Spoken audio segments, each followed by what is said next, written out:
The information contained in this video is intended for educational purposes. We are not responsible for any damage to your device resulting from improper disassembly or installation. Proceed at your own risk. Hey, this is Mike from GoCellPhoneRepair.com, and today we're going to replace the entire screen, mid-frame, bezel assembly on a Samsung Galaxy Mega. I will show you in a follow-up video how you can replace just the digitizer, lens, and LCD, but today we're going to use the pre-assembled part. There are advantages and disadvantages to this method, but the advantage here is you're going to see how to replace all of the components inside of the phone. So this is kind of the more lengthy way of doing it. We'll start by removing the panel from the back of the phone, and of course take off your battery, remove the battery, SIM card, and memory card from the phone. From here on the back of the phone, we're going to have a total of 14 screws that need to be removed from the housing. And again, if you're just replacing the screen, you can actually take these screws out, disconnect the cable, and pull the screen off of the front of the phone. But with the pre-assembled piece, we're going to have to strip this down to nothing and move all the components over. So again, I will make a follow-up video later on for the simpler method. It's not as reliable if you're not an experienced technician, but this is a way to have a nice shiny new bezel on your phone. So you can also use this video to remove the charging port and all the other components. So you see I started down here at the corner, and it's pretty easy to get between this little plastic piece and the front screen. The main thing here is you want to use a very small, very thin tool that's flexible, and make sure that you skip over the parts like the power button, volume control buttons, charging port, and headset jack. We want to make sure that we do not put any stress on those components while we're working our way around. So you'll notice that I just kind of skip over a couple places and just go very shallow here, and it'll all unclip. You might have to wiggle it just a little bit to get it off of the back housing, but once you remove this, we will have the logic board exposed, and you can see there's an antenna wire running from the top motherboard to the daughter board on the bottom, and a flex cable that connects those two, in addition to several flex cables that are connected to the logic board on the top end. So we're going to go ahead and begin by disconnecting those first. There's also a screw that holds the logic board in place, so make sure you remember to remove that before you start doing any prying. Down here at the bottom, we're going to disconnect the daughter board. There is one extra cable there that connects it to the phone, and then this long piece that goes from that up to the motherboard. And the cool thing about this phone is we've got a little bit of adhesive underneath this bottom board, but if you disconnect those two flex cables and the antenna wire, you can actually replace the charging port. So that's the cool thing about this phone. No soldering required. If your charging port is broken, all you need to do is replace this entire piece down here at the bottom. So we will go ahead and unplug this. You do not necessarily have to disconnect this antenna wire, but I'm going to go ahead and disconnect it here so that you can see that is a complete modular component. You can take that off and remove it anytime you like. And from here, we're going to go ahead and proceed to disconnect the rest of our pop connectors.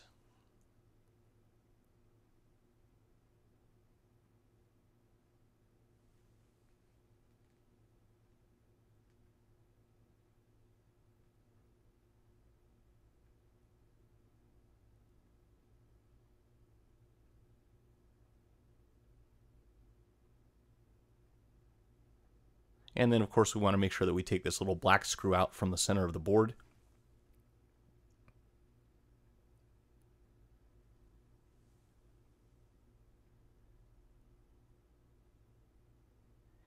And luckily, the power and volume control buttons are also independent from the logic board, so those can be replaced as well with no soldering required. At this point, I'm just going to gently pry under the side of the logic board.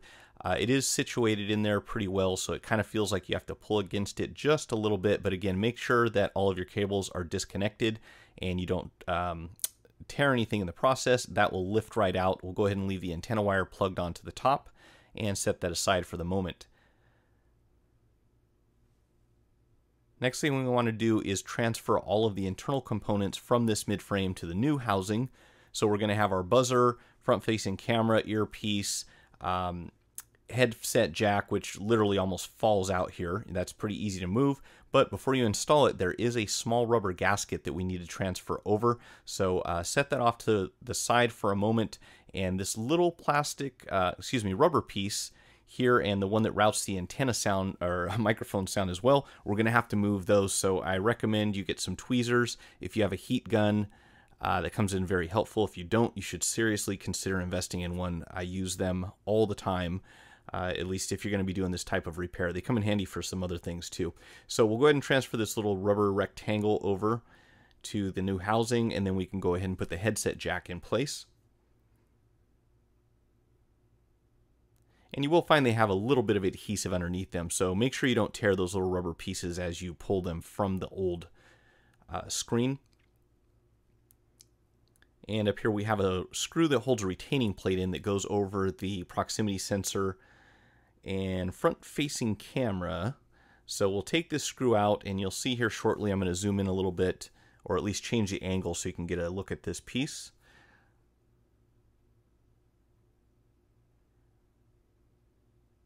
And how you're going to have to lift it out here from the top.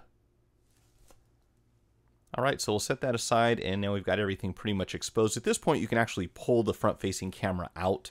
There's not much holding that in place, but there is some adhesive underneath the earpiece, and this is a very interesting design. You have to kind of fold the earpiece over to the side. You can see I'm taking the front camera out here any second now. And if you lift up here on the earpiece itself, I found that a blade actually worked best because there's a very narrow gap between the speaker and the frame itself. So you just want to get under here and get this started. And once it starts to come up, you can kind of pull it out. Be careful not to cut anything, obviously.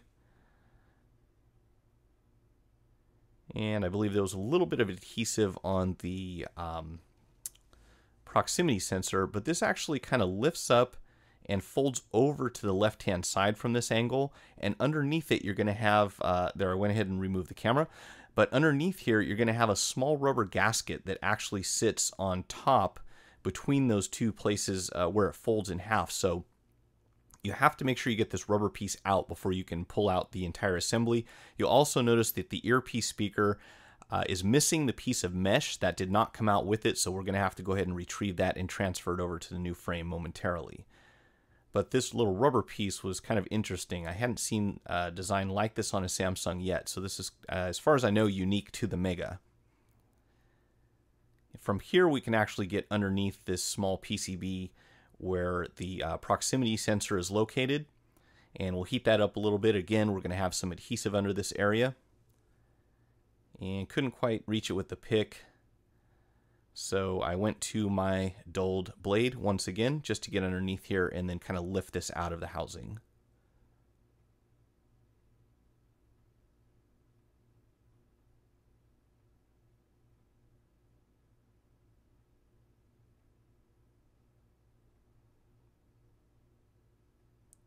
Alright, so we'll take this out and go ahead and move it over.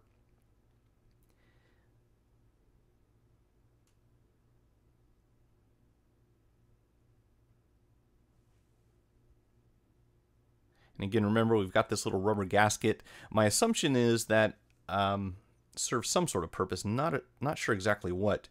But again, we've got the mesh piece here that stayed inside the housing. So you want to heat this up, go in with a fine tip pair of tweezers, and try to take this out all in one piece without tearing it, of course, and preserve the adhesive as much as you can.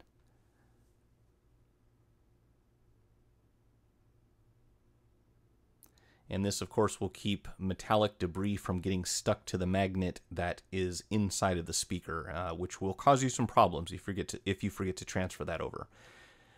We've got a routing mechanism here, this little rubber piece for the microphone at the top. So that will have some adhesive. You'll want to heat this up. And again, try not to tear this in the process.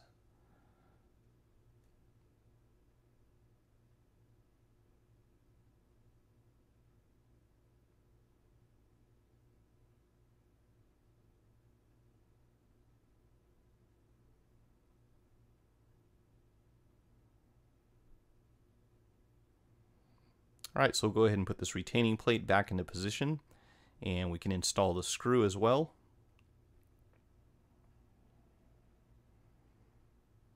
after we put the front-facing camera in.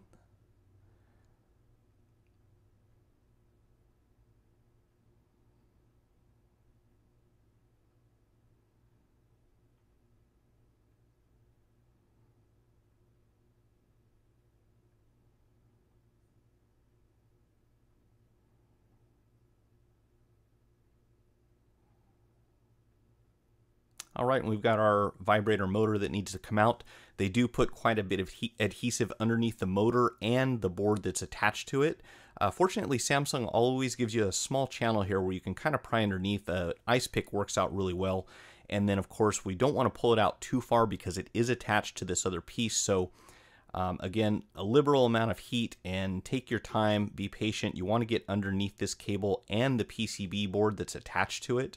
So what I did here is I went ahead and went back to the pick, but remember, I'm not prying on the cable itself. I'm actually prying on the solid piece where those two gold terminals are. So make sure you get in here deep enough that you don't poke a hole in anything, and you'll be able to get enough leverage to kind of pull that off of the frame.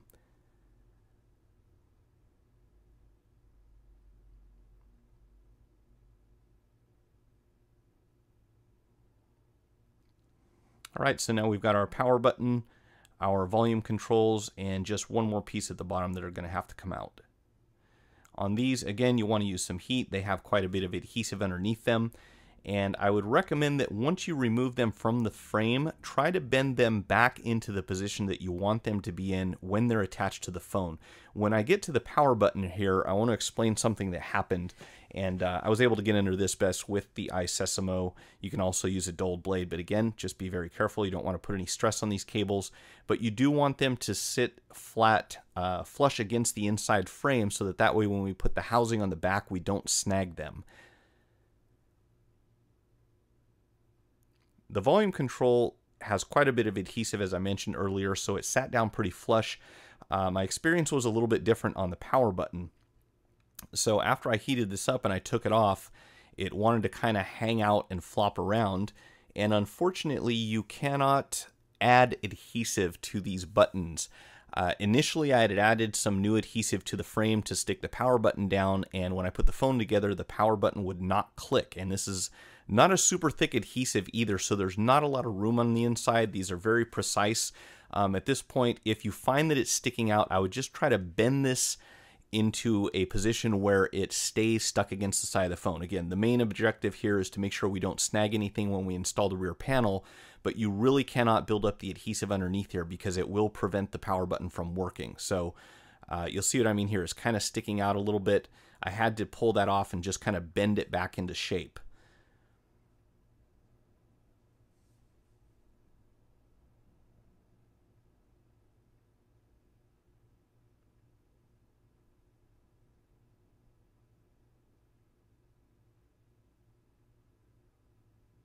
Now at the bottom you've got one more of these rubber gaskets that is for your main microphone, so you want to remove this and transfer it over. If you don't, people will not be able to hear you very well, if at all.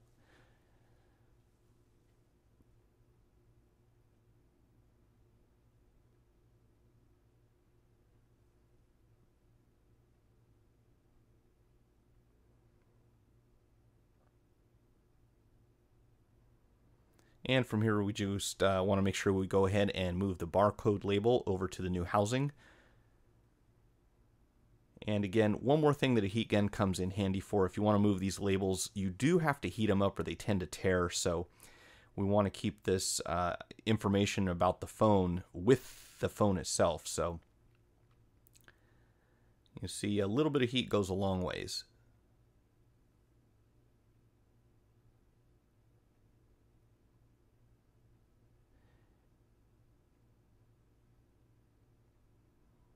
And that one went on a little bit crooked, but not a big deal. They do come from the factory that way quite often. All right, from here, we're ready to go ahead and install our motherboard. Make sure that you move all of your flex cables out of the way. You don't want to trap anything underneath there.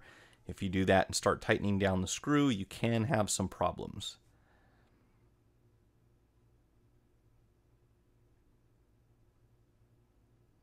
And this the antenna wire needs to route down the channel on the side of the board. You'll see a close-up here or at least an additional view. Once we get this screw installed, I like to put the screw in before I attach the flex cables. That way we make sure we're not putting any stress on the cables themselves or selves. Go ahead and plug in your connectors at the top.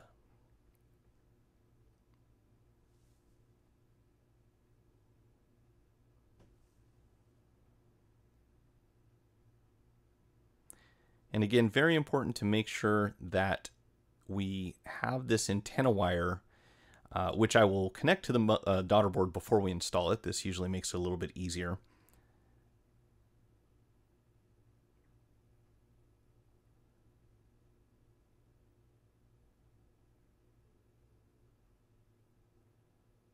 And that flex cable actually goes under the board, wraps around, and plugs in on top. Just like so.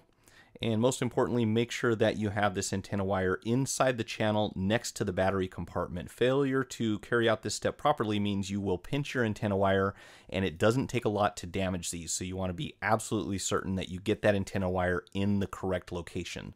From here, we'll put the back of the phone on, and this will snap together all the way around with a moderate amount of force, I would say. But if you have to push too hard, you probably have something stuck on the inside. So don't get carried away with this, but do make sure you have a nice flush fit all the way around the phone.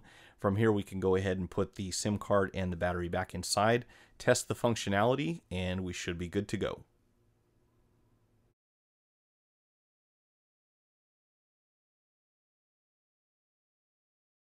If you found the video helpful, hit the like button, subscribe to my channel, and feel free to share it on the social media platform of your choice.